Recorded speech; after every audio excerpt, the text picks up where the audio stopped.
और ये मैजिक सिर्फ और सिर्फ नरेंद्र मोदी की वजह से मुमकिन हो पाया। बिहार में नरेंद्र मोदी का ग्राफ इस वक्त हाई है, जबकि नीतीश कुमार का ग्राफ ऑल टाइम लो है। जेडीयू सिर्फ 40-41 सीटों पर आगे है।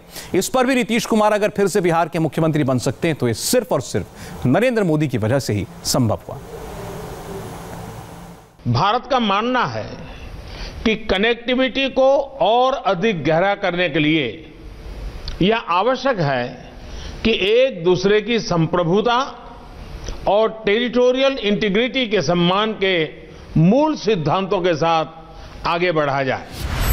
लेकिन आज दुनिया की सबसे बड़ी हेडलाइन ये है, जिस मीटिंग में शी जिनपिंग बैठे थे, जहां व्लादिमीर पुतिन और इमरान खान ऑडियंस में थे, वहां जिनपिंग और इमरान खान की आंखों में आंखें डालकर ये कह देना कि भारत 1 इंच जमीन पर भी समझौता नहीं करेगा। मोदी की बात सुनकर इमरान का सन्न रह जाना, ये है भारत के प्रधानमंत्री का लेवल, जिसका कोई मैच नहीं है। नरेंद्र मोदी, भारत माता की। बिहार चुनाव ने यह तय कर दिया कि पूरे देश की जनता को सिर्फ एक नेता पर यकीन है, वो है नरेंद्र मोदी। बिहार ने साबित किया कि जात पर न पात पर वोट पड़ेगा मोदी की बात पर। कोरोना काल में नरेंद्र मोदी पर हमला करने वालों को भी देख लेना चाहिए कि पूरी दुनिया कोरोना पर मोदी को सुन रही है। संयुक्त राष्ट्र महामारी की आर्थिक और सामाजिक पीड़ा से जूझ रहे विश्व की अपेक्षा है ये यूएन की व्यवस्था में आमूल-चूल परिवर्तन आए। हमारे यहां शास्त्रों में कहा गया है, परिवर्तनमेव स्थिरमस्ति, परिवर्तन ही एकमात्र स्थिरता है। एससीओ के वर्चुअल समिट में नरेंद्र मोदी जिस वक्त की बातें कर रहे थे, उस समय बिहार में वोटों की गिनती चल रही थी और एनडीए का ग्राफ नीचे से ऊपर मूव कर रहा था। बिहार तो शासन के सरकार बा, नीतीश कुमार बा, एनडीए सरकार बा, गर्दा बा। बिहार चुनाव के एग्जिट पोल आने तक कई तरह की चर्चाएं चल रही थी, लेकिन आज कौन कह सकता है कि नरेंद्र मोदी का जादू ढल रहा है। ये चुनाव मोदी मैग्नेट का शक्ति परीक्षण था।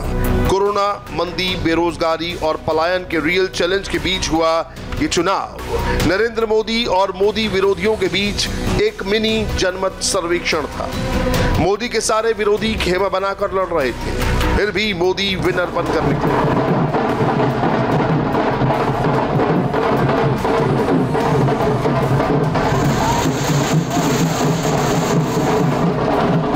पहला चुनाव है जिसमें नीतीश कुमार नहीं, नरेंद्र मोदी के नाम पर वोट पड़े। अगर मोदी बिहार नहीं आते तो नीतीश कुमार चुनाव हार जाते। मोदी के आने से चुनाव में कितना फर्क पड़ता है उसे आंकड़ों से देखते हैं।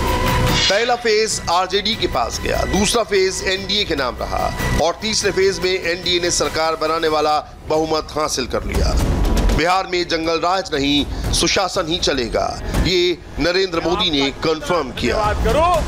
बिहार में पहले फेज के चुनाव जहां जहां हुए, वहां के चुनावी मैप पर आरजेडी का हरा रंग छाया हुआ है। आरा, बक्सर, रोहतास, कैमूर के अलावा मगध की सीटों पर भी महागठबंधन का लालटेन ज्यादा जला है। मगध की 47 सीटों में से करीब 60% सीटों पर महागठबंधन का जोर रहा। और अब समझिए कि प्रधानमंत्री मोदी ने बिहार का चुनाव कैसे बदला। भोजपुर के 4 जिलों से इसे आप समझ सकते हैं। भोजपुर, बक्सर, कैमूर, रोहतास, ये पहले फेज में वोटिंग में जाने वाले जिले थे। 28 अक्टूबर को यहां वोटिंग हुई थी। यहां 22 सीटें हैं। इन सीटों को परंपरागत तौर पर एनडीए की सीटें कहा जाता है। राजपूत, ब्राह्मण और भूमिहार वोटर्स का दबदबा रहता है। लेकिन भोजपुर की इन 22 सीटों पर महागठबंधन 17-5 के मार्जिन से आगे चल रहा है। ये पहले फेज की बात है। 17-5 के मार्जिन से उन इलाकों में जो ट्रेडिशनली परंपरागत तौर पर बीजेपी के वोटर्स माने जाते हैं, वहां पर महागठबंधन के पक्ष में वोटिंग हुई। पहले फेज में मगध की 47 सीटों पर वोटिंग हुई थी। गया, औरंगाबाद, नवादा, जहानाबाद, अरवल, शेखपुरा, लखीसराय जैसे जिलों में आरजेडी, कांग्रेस और लेफ्ट आ गए हैं। मगध की 47 सीटों में से 32 सीटों पर महागठबंधन आगे चल रहा है। तो एक बार फिर से आप देख रहे हैं, ये चुनौती थी नरेंद्र मोदी के सामने कि ये पोलिंग होने के बाद वो चुनाव को अपनी ओर कैसे लेकर के आते हैं।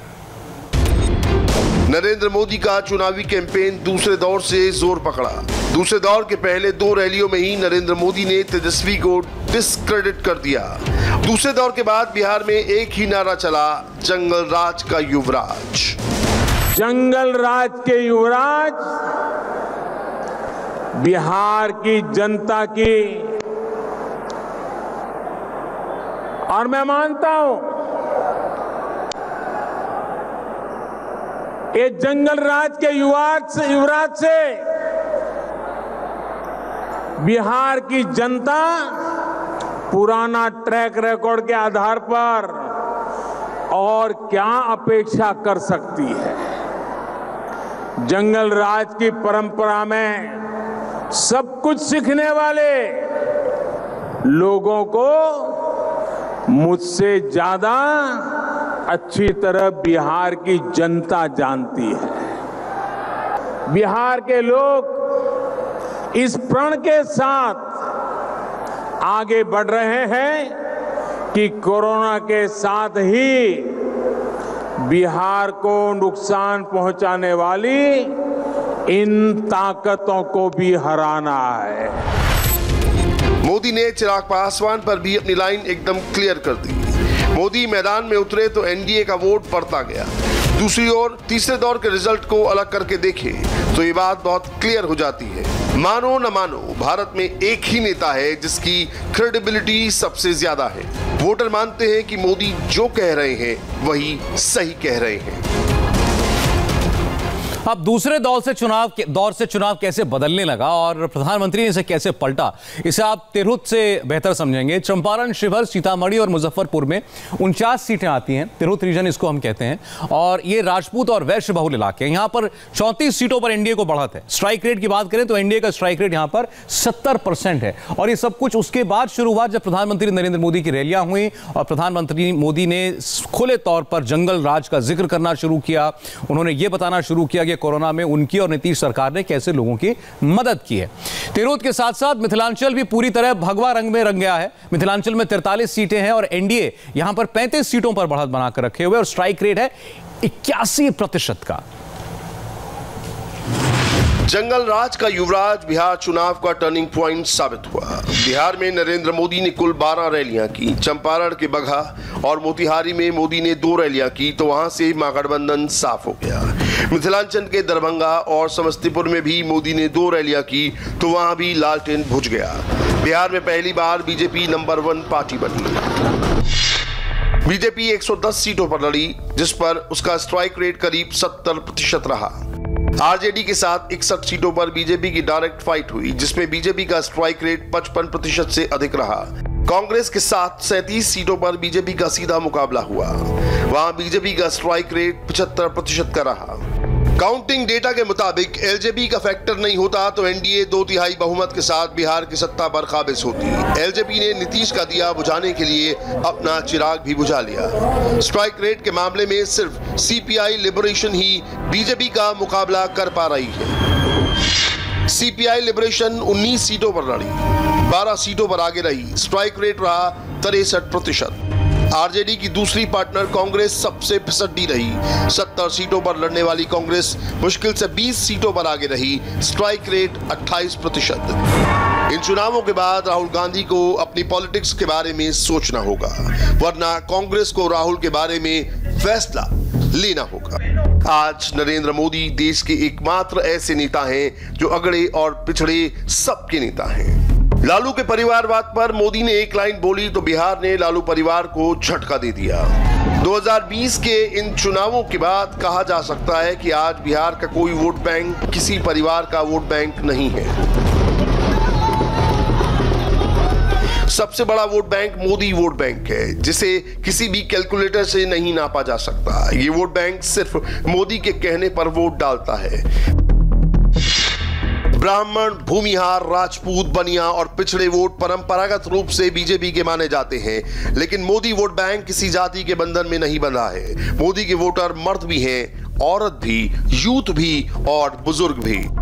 बिहार का रिजल्ट आज आया है, जबकि नरेंद्र मोदी ने 7 दिन पहले ही रिजल्ट आउट कर दिया था। आज एनडीए के विरोध में जो लोग खड़े हैं वो इतना कुछ खाने पीने के बाद अब फिर से बिहार को लालच भरी नजरों से देख रहे हैं। लेकिन बिहार की जनता जानती है कि कौन बिहार के विकास के लिए प्रतिबद्ध है और कौन अपने परिवार के विकास के लिए। भाइयों और बहनों, आज बिहार में परिवारवाद हार रहा है, जनतंत्र फिर से जीत रहा है। आज बिहार में रंगबाजी और रंगदारी हार रही है, विकास फिर से जीत रहा है। आज बिहार में अहंकार हार रहा है और परिश्रम फिर से जीत रहा है। आज बिहार में घोटाला हार रहा है और लोगों का हक फिर से जीत रहा है। आज बिहार में गुंडागर्दी हार रही है, कानून का राज वापस लाने वाले फिर जीत रहे हैं। फारबिसगंज में मोदी की ये रैली भी बेकार नहीं गई। बिहार में वोटों का जबरदस्त कंसोलिडेशन हुआ, ये भी नरेंद्र मोदी नहीं किया। सीमांचल जैसे आरजेडी के स्ट्रॉन्ग होल्ड में कमल खिला है, जिसके बारे में कल तक कोई सोच भी नहीं रहा था। मोदी ने बिहार में बीजेपी की पोजीशन को जानते समझते हुए भी नीतीश को सीएम बनाने का कमिटमेंट किया। इस कमिटमेंट के बाद मोदी ने पीछे मुड़कर नहीं देखा। मोदी ने बिहार पर भरोसा किया तो बिहार ने भी मोदी को विजेता बना दिया।